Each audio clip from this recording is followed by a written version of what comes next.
beberapa perilaku yang tidak tepat biasanya malah mengacaukan manfaat dari berjemur pagi.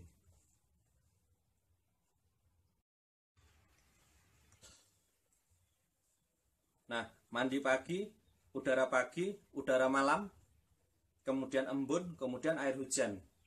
Nah, ini menurut saya pantangan yang harus dipatuhi agar pasien kita segera pulih atau segera sembuh. Maka saya merekomendasikan ke teman-teman siswa latih saya, usahakan jika ada pasien yang meminta bantuan ke kita yang mendatangi, bukan pasien disuruh ke tempat kita. Kenapa?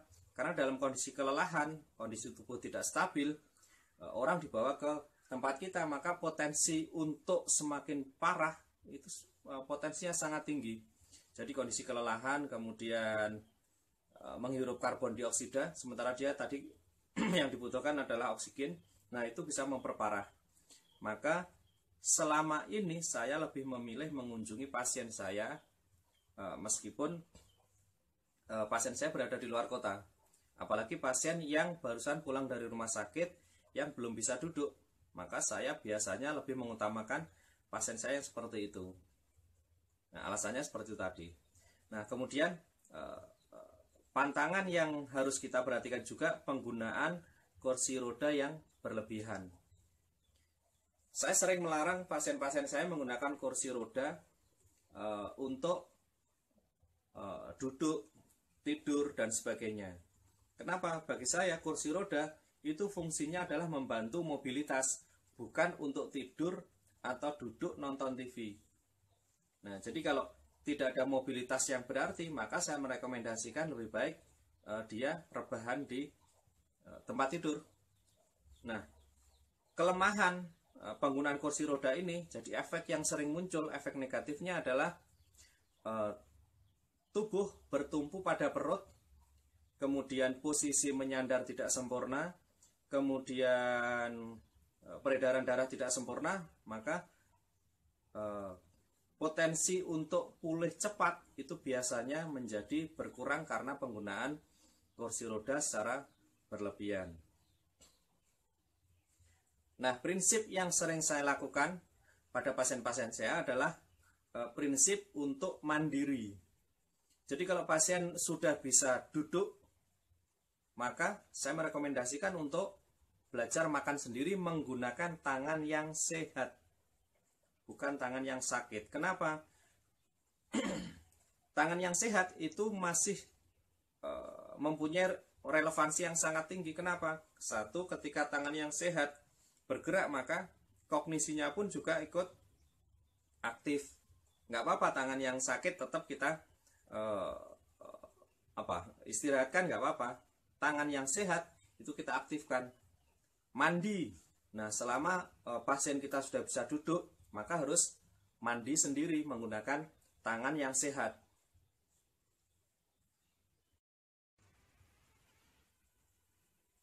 Makan, mandi, menggunakan memakai baju sendiri, mengancing baju sendiri. Nah, itu sering saya rekomendasikan ke pasien saya untuk dilakukan sendiri. Nah, kita kasih tempo, kita kasih waktu. Misalnya mandi di kondisi yang hangat, misalnya kayak di Surabaya, kayak di Nganjuk, kayak di Balikpapan, itu kan kondisi hangat. Kita kasih misalnya 10 menit untuk berusaha mandi sendiri. Jika tidak bisa, baru kita bantu. Nah, pasien yang sering dibantu oleh perawat ataupun anggota keluarga untuk kegiatan-kegiatan sederhana, maka biasanya potensi untuk sembuh, untuk pulih itu berkurang dibanding dengan pasien yang dilatih secara mandiri untuk melakukan kegiatan sehari-hari. Nah, kuncinya itu tadi. Jadi otak menjadi aktif, psikomotor menjadi aktif, kemudian memiliki inisiatif, memiliki keinginan sendiri, kemudian melakukan gerakan-gerakan secara berulang, itu sebetulnya bagian dari terapi juga. Nah, permasalahannya adalah beberapa orang itu merasa nggak tepat treatment yang kita berikan. Kenapa? Karena mereka menganggap menegakan orang yang sedang sakit kok disuruh mandi sendiri. Nah, padahal dalam teknik terapi saya, mereka dilatih untuk mandiri. Nah, ini harus kita komunikasikan. Kita komunikasikan dengan anggota keluarga dari pasien yang kita tangani. Kemudian mengajak kerjasama dari anggota keluarga, dari suster, dari perawat untuk mencoba melatih pasien kita untuk aktif. Nah, beberapa kasus ini akan menjadi perdebatan, memunculkan friksi, memunculkan pergesekan. Tapi jika kita bisa mengkomunikasikan itu, insya Allah nggak ada masalah. Bahkan potensi untuk sembuh itu sangat tinggi dibanding pasien yang cenderung pasif. Mandi, dimandiin, pakai baju, kemudian makan, disuapin. Nah, biasanya kondisi seperti itu membuat pasien kita menjadi lebih lama untuk pulih, atau bahkan tidak bisa pulih sama sekali. Kenapa? Karena dia pasif.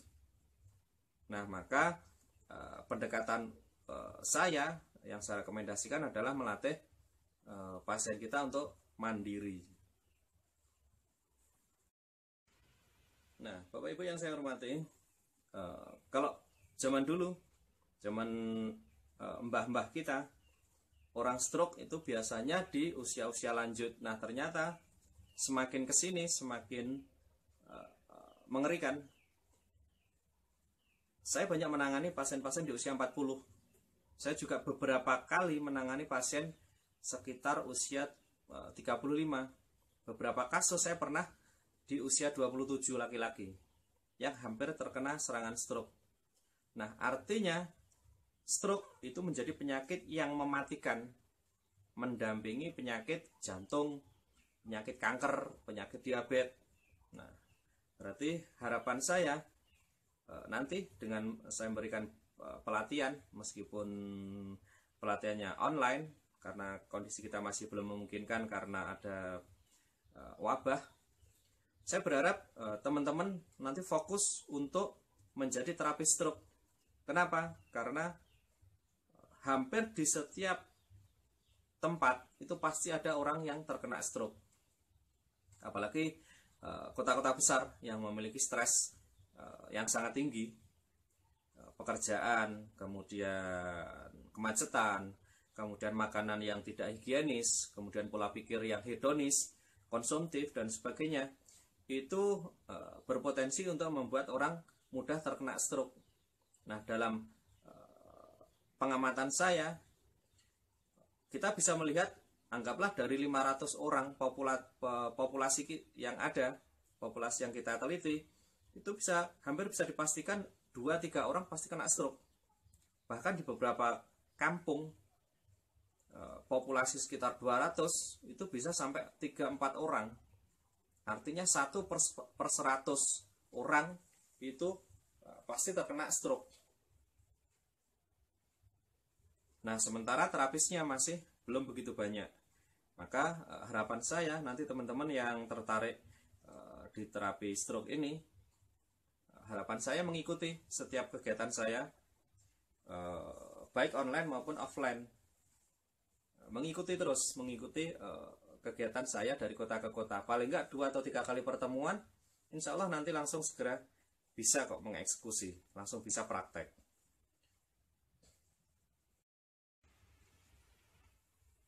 Nah, bagaimana melakukan terapi yang efektif? Di awal saya sudah menjelaskan kepada Bapak Ibu semua 3 perspektif, yaitu perspektif dari medis, perspektif psikis, kemudian perspektif metafisika atau pendekatan agama. Nah, untuk melakukan terapi stroke yang efektif, 1, pendekatan medis kita lakukan awal. Kemudian pendekatan psikis, pendekatan mental, kemudian pendekatan ke agama atau spiritual. Nah, jika 3 pendekatan ini kita praktekkan, maka insya Allah dengan jam terbang yang tinggi, yang cukup, insya Allah kita bisa mengetahui, oh, orang ini stroke karena misalnya terganggu psikisnya, atau gangguan jin, atau medis, dan sebagainya. Nah, semakin sering Bapak Ibu berlatih, mempraktekkan atau baksos, maka Bapak Ibu akan semakin bisa memiliki naluri yang sangat tajam untuk menentukan, nah treatment apa yang bisa saya lakukan supaya pasien segera pulih dengan waktu yang sangat cepat.